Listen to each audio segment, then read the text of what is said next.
Bienvenida al general Luis Altamirano, ex comandante general de nuestro ejército. General, es un gusto enorme, le saluda Alberto Quintana. Desde la visión de alguien que precisamente ha estado en funciones en la Comandancia General del Ejército, un alto oficial de la República, ¿cómo debería el gobierno nacional abordar este momento de conflictividad social? Bienvenido, muy buenos días. Buenos días, Alberto. De igual forma, saludo con todas las personas que se encuentran presentes en el estudio y quienes nos escuchan en este momento. En primer lugar, debo iniciar indicando de que la protesta social está consagrada en la Constitución como uno de los derechos fundamentales.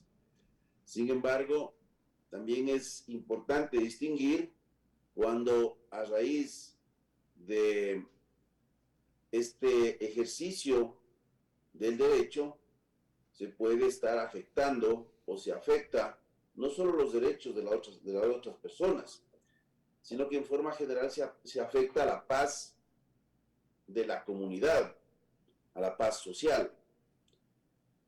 Existen algunos elementos que han venido siendo planteados por la CONAIE, y aquí es importante también recoger que hay algunos aspectos que pienso que tienen que ser tratados por el gobierno. Lastimosamente, esta gestión no ha estado siendo tratada desde el punto de vista de la gestión política, sino de una gestión exclusivamente focalizada en el área de seguridad. Todos estamos conscientes de los daños que se perpetraron en el 2019 en la ciudad de Quito y en algunas partes del Callejón Interandino.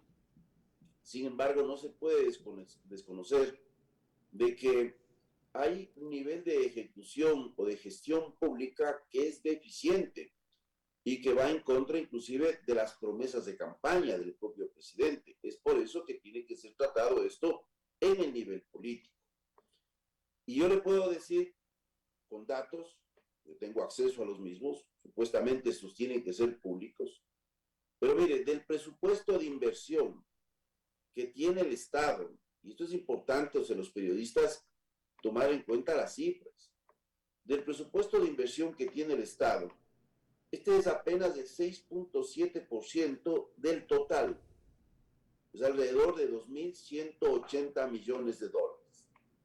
Sabemos que venimos de una pandemia, sabemos de las condiciones de los factores externos, pero lo que no se puede explicar es que la ejecución presupuestaria de inversión, estando en el sexto mes, que en una ejecución lineal a la fecha debiéramos estar en el orden del 45% ejecutado. ¿Saben cuánto estamos, Alberto?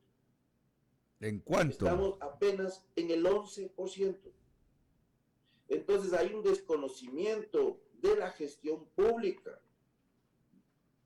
A mí me preocupa porque he estado en funciones en el área operativa, en el área educativa, en el área de gestión estratégica y financiera. Esto yo nunca vi, que tengamos una ejecución tan baja. Y Y si vemos prácticamente, sectores críticos, porque uno podría entender, bueno, estamos viendo el todo. claro, oiga, y El área prácticamente, educativa tiene una ejecución de inversión. No estamos hablando de infraestructura, de mantenimiento, arreglo, del 14%, sexto mes del año. claro, a eso iba, Y ¿no? el área de salud Primer del semestre del año prácticamente, ¿no? 2.99%, sexto mes del año. Entonces, por favor, ¿qué es lo que hay que hacer? Hay que sensibilizarse porque hubieron ofertas de campaña de focalización de los subsidios frente a sectores más marginales, especialmente en el campo y la ruralidad. Y eso no se ha cumplido, entonces siéntesen a dialogar porque el país necesita trabajar. Correcto, correcto. Muy llamativas esas cifras, ¿no? Sobre todo eso, ¿no? Porque estamos hablando de una ejecución, un porcentaje de ejecución presupuestaria bastante bajo, tomando en consideración que prácticamente hemos recorrido ya la primera mitad de este 2022. Usted mencionaba ahorita esa frase, ¿no? Diálogo. Muchas entidades, además de la Iglesia Católica, la Academia, la Asociación de Municipalidades Ecuatorianas también han ofrecido pues esa intermediación. ¿Es posible el diálogo, general? El diálogo es posible en cualquier etapa de una crisis. Siempre será posible. Lo importante es tener la apertura. Ahora, si ya vemos que, por ejemplo, se presentan estas instancias, estamos evidenciando que ha habido una incapacidad en la gestión de la crisis por parte del propio gobierno, porque esta situación que hoy tenemos que atravesar todos los ecuatorianos tiene causas raíces también en la incapacidad de la gestión de los proyectos por parte del gobierno. Entonces, aquí muchas veces simplemente se está viendo a ciertos actores. Yo no puedo estar de acuerdo con la violencia. Rechazo cualquier forma de violencia. Ninguno de nosotros estaría de acuerdo que si tenemos una finca, nos vengan, nos destruyan, nos lleven detenidos, personas que no son la autoridad, nos retengan simplemente por voluntad. Exacto. Nadie está de acuerdo con eso. Pero el diálogo es necesario porque hay elementos, mire, muy profundos. Nadie espera que se solucione estructuralmente el país en un año. Pero yo le digo, no es lo mismo la ejecución de presupuesto de inversión que presupuesto corriente. Y vemos una incapacidad en la gestión. No es lo mismo administrar la empresa privada que administrar al Estado. Se requiere expertise, hay otras reglas de juego. Entonces vemos que no hay eficiencia. Mire, los sistemas informáticos actuales que se dispone en el Estado, que conozco, usted se sienta cuando hace la gestión de un área y si están bien alimentados, usted tiene la capacidad de ver el nivel de avance, inclusive de grupo, ítem, de proyectos, subproyectos. Entonces sentarse a trabajar. Y si vamos a ver los niveles de avance en el área educativa, tenemos estas 120 escuelas, cómo está el asunto de la ejecución presupuestaria, cuánto está comprometido, cuánto está devengado. Entonces hay que sentarse a trabajar, porque yo le digo una cosa, Alberto. Yo con 2 vacunas no estoy tranquilo. Yo tengo un familiar que hace poco casi fallece por falta de atención médica. Personas que no tienen acceso a medicamentos. Usted y yo tenemos un trabajo. Usted y yo tenemos ingresos. Pero preguntemos a la gente en el campo en donde la pobreza es lacerante. Hay cinturones de miseria que engrosan las ciudades. Yo no estoy pidiendo al presidente que resuelva este problema de la noche a la mañana, pero es evidente que no están sentándose a trabajar. Mira, le voy a dar otra cifra para que se asuste. La SNAI, Servicio Nacional de Atención Integral a las Personas Privadas de la Libertad, tiene para ejecutar este año en proyectos de inversión 30 millones de dólares. Una cantidad muy, muy limitada. Pero ¿sabe cuánto se ha ejecutado en términos porcentuales? ¿Cuánto? 1.5%. Esto lo estoy diciendo porque yo manejo las cifras. Inclusive el comprometido, es decir, lo que se ha firmado contrato, lo que está en fase precontractual. Y estamos en el 6º mes del año. De los recursos asignados a la policía, el valor aproximadamente de inversión es de 13 millones.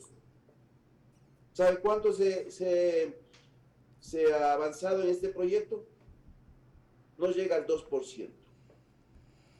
Entonces, por favor, estamos viendo que no hay capacidad de gestión y el país necesita respuestas. Siendo los recursos escasos, por lo menos tiene que haber agilidad en la ejecución de los recursos. Hay que ir sentando las bases, ¿no? Y sobre todo eso coincidimos mucho, general, ¿no? En el hecho de que el país, ¿no? Justamente se integra, se extiende a la ruralidad, a los sectores urbanos marginales de las ciudades y en fin, ¿no? Y a veces como que desde el solio presidencial como que se pierde la perspectiva de aquello. Por eso es importante conversar sobre estos tópicos, ¿no? Y con alguien que ha recorrido, que conoce fuera, pues, del gran centro urbano. Permítame, general, que Lorena Vázquez tiene otra inquietud para usted. General, ¿cómo le va? Muy buenos días. A ver, Buenos días. teniendo una visión un poco más amplia de lo que ocurre actualmente en el país, estas manifestaciones que se están presentando, estos disturbios localizados en diferentes sectores del país, obviamente están generando toda la atención en estas manifestaciones, en estos hechos, algunos lamentables en el sentido de que, como vimos en las imágenes, que están pidiendo plata para poder pasar, que no dejan pasar la transportación de la mercadería, de los insumos a nivel de país, pero ¿qué hay más allá de eso? Cuando la distracción está ahí latente, donde todo el país está en el centro de atención en lo que está ocurriendo en estos momentos, ¿qué está pasando detrás de eso según su experiencia? Bueno, no podemos desconocer que frente a una situación de crisis se generan espacios en donde por las actividades que tienen que cumplir las fuerzas del orden son mucho más susceptibles a la generación de otros ilícitos. Hemos visto en la ciudad de Guayaquil intentos de saqueos mismos. Vemos una serie de actividades que están relacionadas con la afectación a la propiedad privada. Hemos recibido de las autoridades algunas explicaciones. Se habla también de grupos y elementos infiltrados. Se habla también, y se hizo referencia en el pasado, a estas guerrillas urbanas ligados con grupos de izquierda.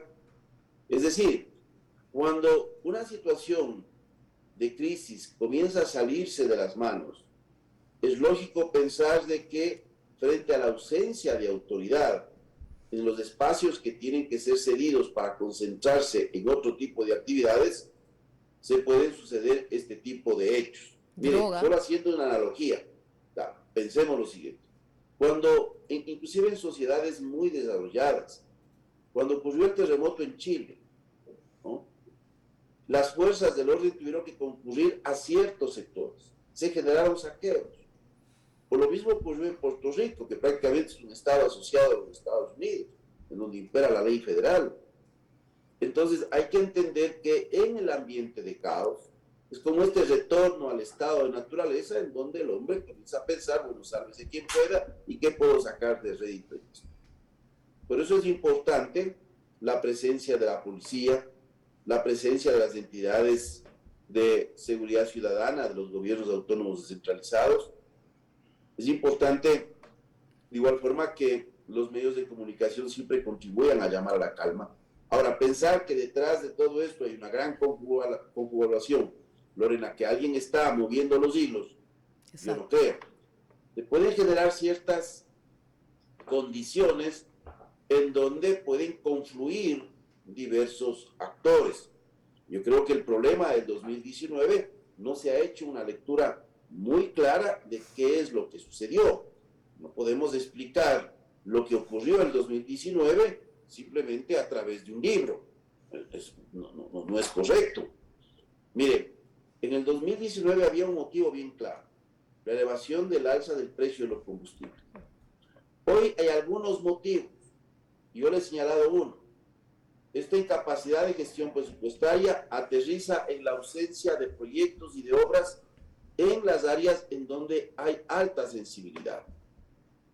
Hubo un ofrecimiento de campaña de focalizar subsidios de combustibles hacia las áreas afectadas por el incremento de los mismos. No se ha cumplido. Entonces, hay algunos elementos.